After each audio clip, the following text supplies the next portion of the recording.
Alright guys, welcome back to a segment I haven't done in a while. I haven't really done this segment in like nearly a month, so I figured why not bring it back for another go. And this time around, we're going to be doing another segment of Multiversal Conquest. Now, if there's any new subscribers here for Multiversal Conquest, this video is just basically me talking about, like, what would it be like if not too much two different combatants, but more like if it was two different factions from two different universes collide, like two different armies colliding with one another, like who would come out on top in a open war between these two. And today, we're going to be this is going to be a fun one. Like, this has been on my mind, and I was like, you know what? I want to do this. I think this would be a fun one to really play with. And that, ladies and gentlemen, that is a story of... we have Amphibia, and King Andrias's army, and we have, on the other side, the forces of Outworld. So Amphibia versus Outworld from Mortal Kombat. So we're not going to have Earthrealm here. We're just going to it's going to be a solely Outworld event. So Amphibia what would it be like if the world of Amphibia, since Andrias wants to conquer worlds, if one of those worlds he wanted to conquer was Outworld? And of course, there's already someone who is not cool with the idea of someone moving in on his turf.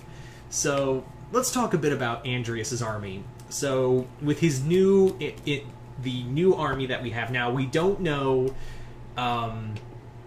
where the other Newts and the rest of the, Newt army is, like, where they stand, that military with the Newts and Salamanders. We don't know where they stand with Andrias and his new empire. We do know that the robots who clearly are capable of flight and are made of different designs, are all basically, they are all basically, different shapes, and they're all loyal to Andrias.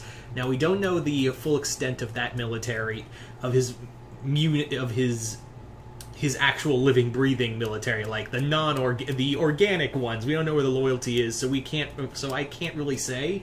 But that robot army comes in really handy because you can just keep building an army over and over again as long as you've got the factories going. So that's the big thing. Now, you may be thinking, well, what kind of army does Shao Kahn have? Well, Shao Kahn, now, with him, he's got actually an army that's very diverse. It's not like with Andrias, who has a single robotic force under his command. We still don't know where the Newts and Salamanders lie. We do know that the Toads are, not okay with any of this, so, yeah, they're fighting it out with them. But on the other end, let's get it back to Shao Kahn real quick. Shao Kahn has Tarkatan, Shokan, I forget the name of Motaro's race, but yeah, he's got Motaro's people. He's got Edenians under his control. He's got all of these vast, diverse races that are all capable of killing you 9 times over. We know what they can do. We know the kind of damage a Tarkatan can do. We know the kind of damage a Shokan can do. We know the kind of damage his regular army can do. Like, all of that under Shao Kahn is a force to be reckoned with. Let's also talk about who he has on his side. Like, let's talk about who serves Shao Kahn in their own right. So we have a vast majority of characters who are all under the will of Shao Kahn. We have, of course, Melina. We've got his created daughter Melina. We have Shang Tsung. We have Sindel. I'm still not okay with it, but we'll count her. We got Sindel. For reference, let's just say it's under mind control, not doing that BS from Mortal Kombat Aftermath. So just for sake of argument, let's just say for this one, mind control. He's also got, of course, Goro, Motaro, all of these just warriors, just monsters, and all of them capable of proven themselves to be great warriors 10 times over. These guys are just killing machines. They're they're violent, they're, you know, all of them believe in the finishing move, and a bunch of single robots are not going to be much of a problem. Like I said, these guys will... Shao Kahn's army, while they haven't really taken on robot... Well, actually, no, I take that back. They have fought robots before, the Cyber Lin Kuei. But the Cyber Lin Kuei wasn't that big. Like, it wasn't that huge. Here, you have an army that can basically just keep replicating itself. It's kind of like what they said, like what's been said about like fighting an army of Terminators, where you can, you know, it takes a while to grow a person. It takes like 18 years to grow a person, where it takes 18 minutes to build a Terminator.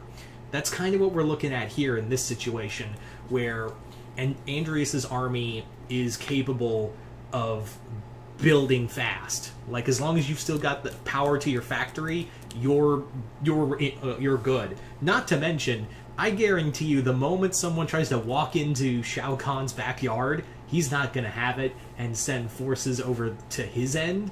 And I guarantee you, Amphibia is going to be something he wants. Why? Because it's there, and he's Shao Kahn, and he wants things. So that's another thing you really have to keep in mind with that. You really have to keep in mind with that. Now, I guarantee you, since there's already like factions already fighting it out, like you've got frogs putting up a resistance, you've got we don't know where the Toad army is going to lie, we don't know where they are, but I guarantee you the moment Outworld starts marching into Amphibia, because I guarantee you the moment Andreas opens that door to Outworld, Outworld is going to be walking right in. You don't walk into Shao Kahn's house, punch him in the face, and leave. That's not how this is going to play out. And the other thing, Shao Kahn's warriors and his army are battle tested. They're warriors. They are battle hardened. They're all different races that are made of warrior cultures. Like, take Shao Kahn out of the equation, and his army are all these different creatures, and let's not forget the amount of monsters and demons and flesh creatures and eldritch nightmares that Shao Kahn can just unleash too. This would literally be like, you know, Andreas may think himself like a king, but Shao Kahn is a conqueror. So the moment Andreas walked into Shao Kahn's house, his Outworld, and said, "Hey, I'm in charge now," Shao Kahn would be like, "Ha ha ha ha, get my hammer." Yeah, that's how it would go. Now, again, Andreas does have, of course, I think he still has the box, and that flying fortress has got some serious power to it, as we've seen. What if he can utilize his fortress, his castle, and the weapons it has, as well as his robot army?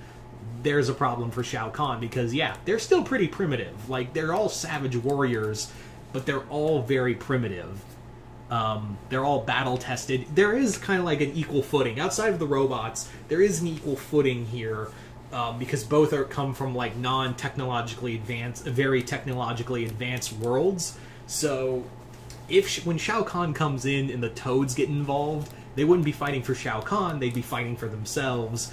And they are clearly a warrior race that's been battle tested, but I don't think it's on the same level as you could say for the people of Outworld, who, most of those people I mentioned, most of the Shokan, the Tarkatans, all of those races, they usually eat meat, preferably when their prey is still alive. So there's something you really have to take into account, is that these guys are not big on mercy.